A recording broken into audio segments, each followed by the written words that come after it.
ये जो रिश्ते हैं दिल की नजर से दिखते हैं, ये जो रिश्ते हैं दिल की नजर से दिखते हैं। महसूस करो इनको तो जिंदगी जैसे लगते हैं। ये रिश्ते ही आँखों में सोते और जगते हैं। आओ जिए इन्हें मिलके, आओ जिए इन्हें मिलके, इन रिश्तों को जिए मिलके, आओ जिए इन्हें मिलके।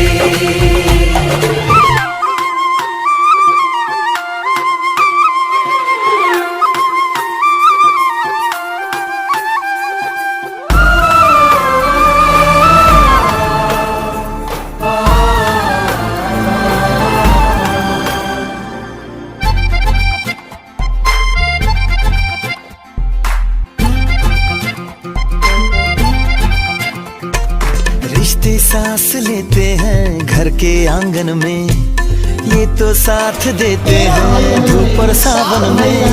समाज में शोषण करके उनको मार डाला।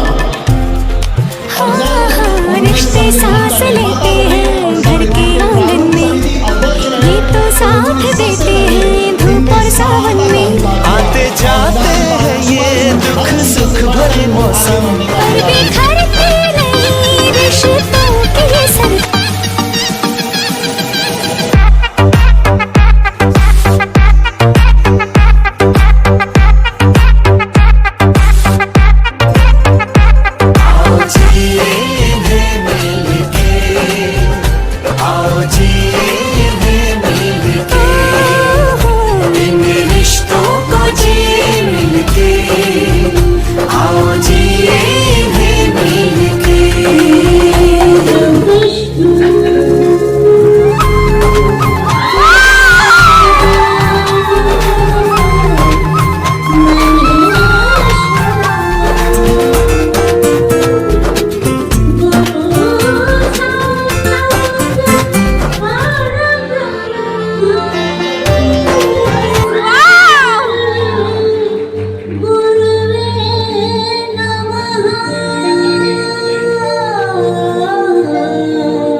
जिस विद्यालय में कभी शिक्षक का सम्मान नहीं होता, मैं तो लगभग 10-15 साल का एक्सपीरियंस है।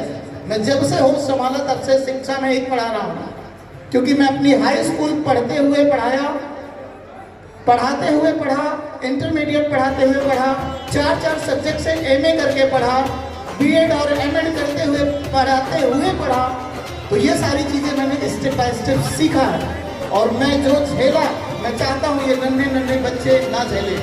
मैंने हमेशा कहता हूँ कि अपने पापा की परियत नहीं है, शेरनी है, और एक दिन ये करके दिखाएंगी। और हमेशा से ये कहता हूँ कि घर से निकलो और इस समाज को दिखा दो। जब लोग कहते हैं कि बेटियाँ कुछ नहीं कर सकती, जो समाज बेटियों को घर से बाहर निकलने नहीं देता, ऐसे समाज को, ऐसे नन्ही बेटियों को दिखाना है कि हम घर से निकल सकते हैं और वो कर सकते हैं जो आप सोच भी नहीं सकते। इसलिए मैं हमेशा कहता हूँ कि बेटा, आप अपने पापा की परी नहीं हो, आप अपने पापा के शेरनी हो, and you can do each and everything whatever you want, but you should have initiation power, you should have will power. If you don't have willpower, you can't do anything. You must have willpower. Having willpower and show the society and people that you can do each and everything, whatever you want. That is why मैं doctor Anoop sir के साथ और अपने हौसलों के साथ हमेशा unique foundation के इस पथ में हमेशा खड़ा रहूंगा और पहले भी खड़ा रहा। दो शब्द मैं उस व्यक्ति के लिए बोलना चाहूंगा जिन्होंने इनको नन्हे नन्हे फूल को खिलने के लिए अधिकार दिया। मैं प्राचीन सभ्यता की अगर बात करूं, उस समय की बात जब उत्तर वैदिक काल था, वैदिक काल की बात नहीं, उत्तर वैदिक काल में, उस समय महिलाओं को पढ़ने का अधिकार नहीं था। 1857 के पहले, 1900 के पहले महिलाएं पढ़ नहीं सकती थी, घर से निकल नहीं सकती थी। इसको पुरुष प्रधान देश बना दिया गया था, लेकिन बाद में चल के ये महिला प्रधान देश बना। धीरे धीरे समाज इसको एडॉप्ट कर रहा है, एक्सेप्ट कर रहा है। तो मुझे डॉक्टर अंबेडकर जी की एक बचपन की बात याद आती है।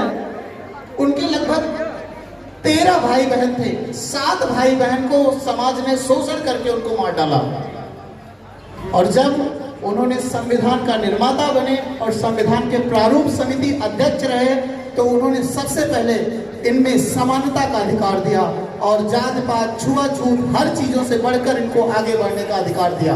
आप सबसे मैं हाथ जोड़कर विनती करूंगा, अगर आपके यहाँ बेटियां हैं तो कुछ भी अगर वो इच्छा जाहिर करें तो कहने से पहले आप उनको पूरा कर दीजिए।